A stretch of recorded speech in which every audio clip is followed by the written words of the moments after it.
Layloola. If you've been on TikTok in the past year, you've probably stumbled across one of her videos, either because the algorithm decided to feed you chaos for breakfast, or because someone stitched her latest meltdown and added their own commentary. Either way, you've seen the yelling, the dramatics, the contradictions, and you've probably thought, who is this person and why is she always so mad? Well, that's exactly what we're talking about today, because Layloola, once TikTok's self-declared rage queen, is finally hitting a wall. And not in the metaphorical sense, though at this point, even the metaphorical wall is trying to file a restraining order. This is the story of how someone built their entire platform off of outrage, attention, and contradictions, and how it all started crumbling the moment people stopped reacting. So let's back up. Layloola's whole brand was built on conflict, not commentary, not education, not comedy, just raw, unfiltered rage. She became popular for clapping back at people in videos, calling them out, getting into arguments, and making everything personal. She turned TikTok into her personal courtroom, and every comment was a case to prosecute. And people watched. Oh, did they watch? She got views, tons of them. Because let's be honest, nothing drives engagement like a public meltdown. Whether you were hate-watching or genuinely invested in the drama, Layloola made sure you had a reason to come back. She'd reply to the smallest comment with the energy of someone going through their villain origin story. But here's the thing, when every video is an explosion, eventually, people stop being surprised. And worse, they stop being entertained. Her content followed the same formula over and over. Someone says something mildly critical or even just neutral, she fires back with a full volume rant, and then spins it into a moral crusade. There was no middle ground. You were either with her or against her, and if you were against her, well, prepare for a stitched video where she yells about how you're attacking her character or spreading hate. But the thing that really started raising eyebrows was how inconsistent she became. On some days, she'd post emotional videos about healing, spirituality, and the importance of being kind. You'd think she was going to launch a yoga app. Then 2 videos later, she's cursing someone out for mispronouncing her name or disagreeing with her opinion on iced coffee. It was like emotional whiplash. 1 minute it's affirmations and grace. The next minute it's, you're a demonic waste of oxygen. Seriously, if you stitched one of her videos, there was a non-zero chance she'd call you a sinner, a narcissist, or worse, irrelevant. And the contradictions didn't stop there. Layloola was constantly repositioning herself depending on the backlash. 1 week she'd be standing on a soapbox preaching about boundaries and mental health. The next week she'd post multiple rage-fueled rants about someone she claimed to be ignoring. It was confusing, exhausting, and honestly, just not fun to watch anymore.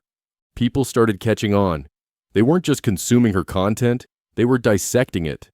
Viewers began pointing out her hypocrisy, showing how she'd contradict herself in the same week, sometimes in the same day.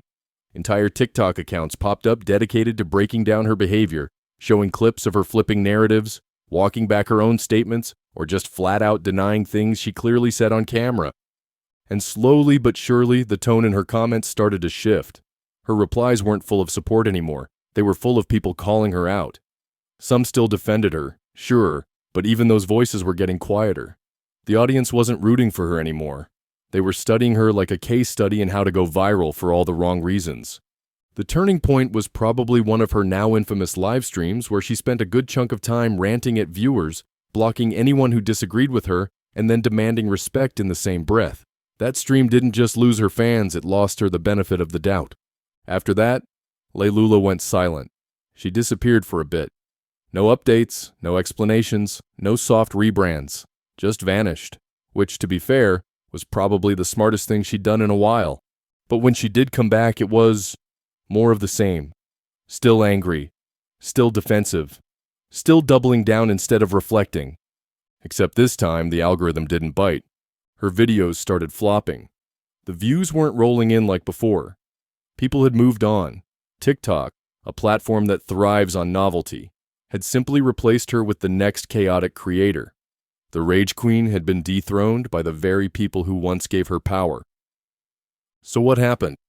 Well, a few things. First, people got tired of the constant negativity.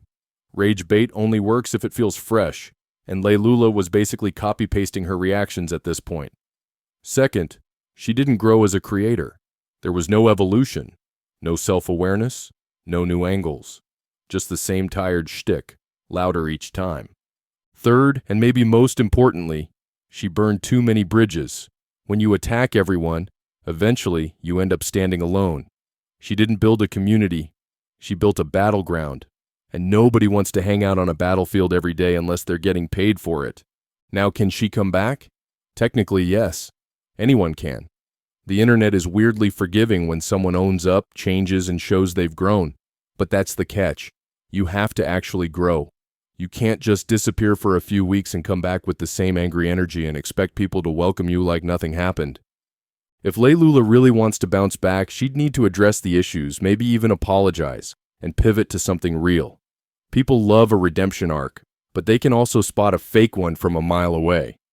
At the end of the day, Layloola's downfall isn't just about her. It's a reminder of how internet fame works. It's not just about being loud or controversial. It's about trust, consistency, authenticity. And when those things go out the window, so does your audience. So yeah, Layloola might have gone viral for yelling at her phone, but eventually even the algorithm got tired of the noise. And if there's any lesson here, it's this. On TikTok, you can build a platform out of chaos, but you better have a plan for when the crowd moves on, because they always do. Thanks for watching. If you enjoyed the video, don't forget to hit that like button, drop your thoughts in the comments, especially if you ever stitched one of Layloola's rants, and subscribe for more deep dives into the weird world of social media.